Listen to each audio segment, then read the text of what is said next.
We're just 4 days away from tumbling over the so-called fiscal cliff. Seems there's very little movement in Washington. Fox News correspondent Mike Emanuel brings us the latest.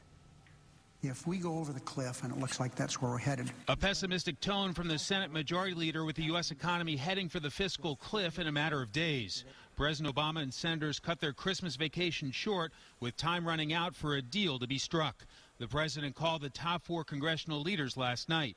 A spokesman for Senate Republican leader Mitch McConnell said, quote, "The leader is happy to review what the president has in mind, but to date the Senate Democrat majority has not put forward a plan." Late today, McConnell expressed frustration. This is a conversation we should have had months ago. And Republicans aren't about to write a blank check for anything Senate Democrats put forward just because we find ourselves at the edge of the cliff.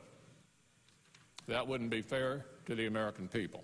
The only visible sign of White House outreach today was Vice President Biden visiting Capitol Hill to swear in Hawaii's new Senator Brian Schatz.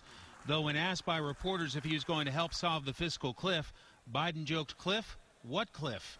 Meanwhile, the top Senate Democrat Harry Reid continued blaming the Republicans and Speaker John Boehner. The American people, I don't think, understand the House of Representatives is operating without the House of Representatives.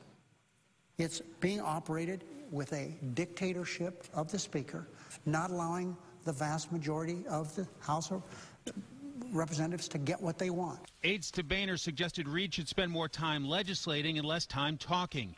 House GOP leaders have decided to have the House of Representatives return on Sunday, December 30th, to be available in case there's a deal in the final hours. Today, a pessimistic House Republican predicted the U.S. is heading over the cliff. Keep in mind what goes away next week. It's the Bush tax cuts, which the Democrats have loathed since they went into place a decade ago. And it's also severe military cuts, which many folks in the Democrat Party would love to have, especially if they can blame somebody else. So don't automatically assume the president wants to cut a deal. I think he wants to wait and see if he gets blamed for it before he starts really negotiating. And the negotiations may be picking up. Late in the day, the top Senate Democrat Senator Reid visited the top Republican Senator McConnell's office after House Republicans have argued it is time for the Senate to act.